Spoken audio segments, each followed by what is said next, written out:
Here's 5 of my secrets for a great garden.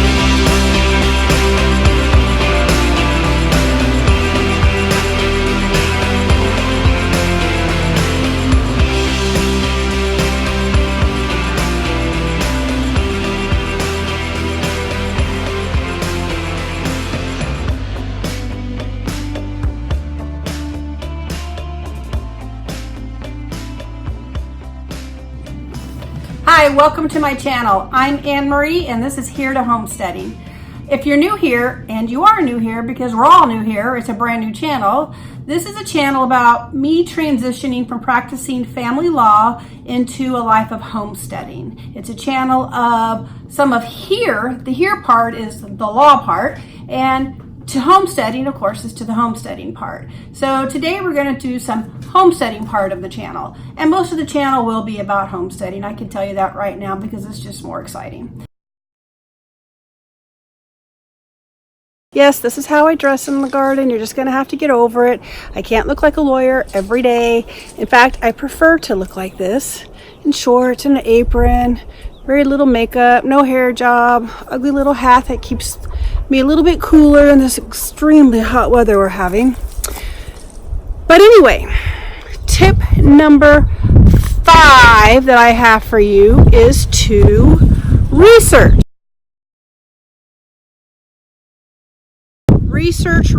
Research. I can't emphasize this enough.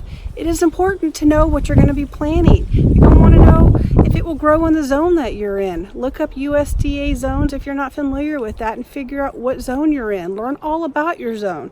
Will the plant you're going to grow well in your zone? If not, say it. I've learned the hard way. Don't put the money into your plants that will never survive where you live. It's just not worth it. Don't even try. You're going to want to know what type of soil it likes, whether it likes sun, partial sun, shade, whether it's going to like lots of water, a little bit of water. You're going to want to know everything about that plant. Research it inside and out. I can't emphasize this enough. It's really important. Research, people. Do your research. That's my tip number 5. That's my 4th tip to you. Plant comfrey everywhere you want to have a fruit tree or berry bush or even your annual vegetables. It doesn't matter. Plant comfrey. Comfrey has long tap roots that goes deep into the earth, and it will mine minerals and bring them up to the surface, and it will feed your plants or your trees. I have comfrey everywhere throughout my garden, around each one of my food guilds, and it provides a tremendous amount of nourishment to make them just pop. And it works. It's just working everywhere. Comfrey. I highly suggest you have it in your garden. That's tip number 4. Secret number 3. Wood chips. Yes, I'm laying on the ground to illustrate my point. I'm laying among my lovely wood chips here. Wood chips are a tremendous asset to having a very successful garden. Wood chips provide microorganisms that break down and will build up your soil and feed your plants. Mother Nature is very modest. She does not like to be bare. Wood chips is a natural resource and it's a tremendous asset to have.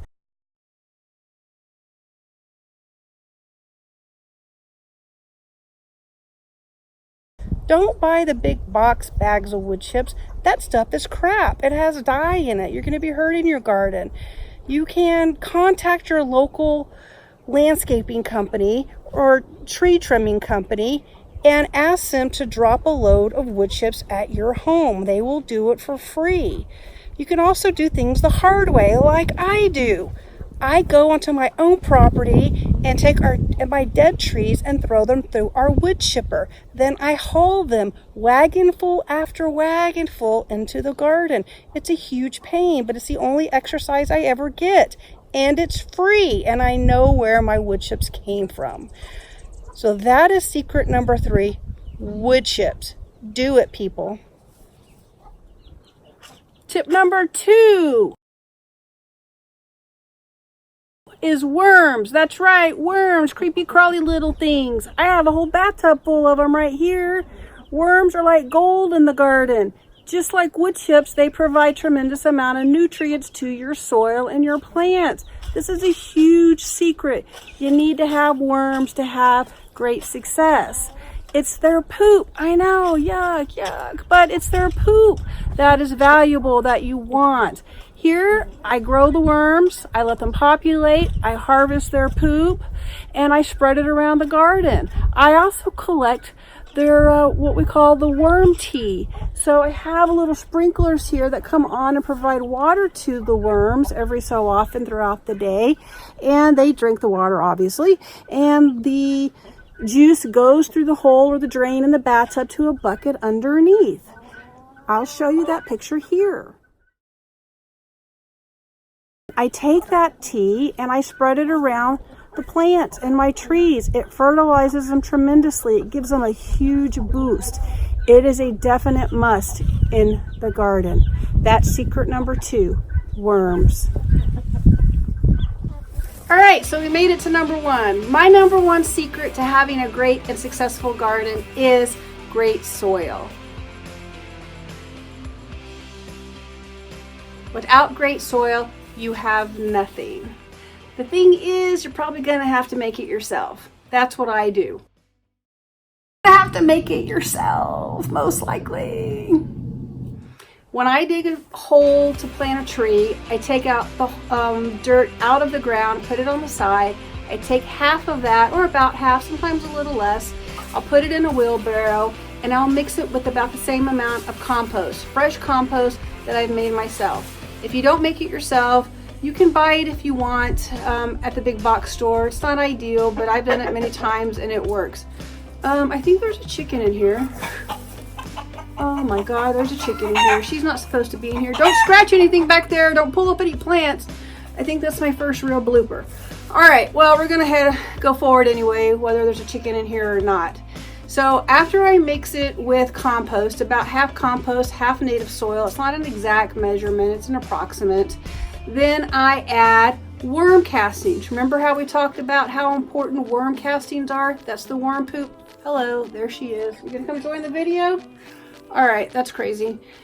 Anyway, you put as much worm castings into the hole that you can afford. The more, the better. You can't overdo it on worm castings. But actually, don't put that in the hole. I meant to say you put it in the wheelbarrow with your other mixture of native soil and your compost.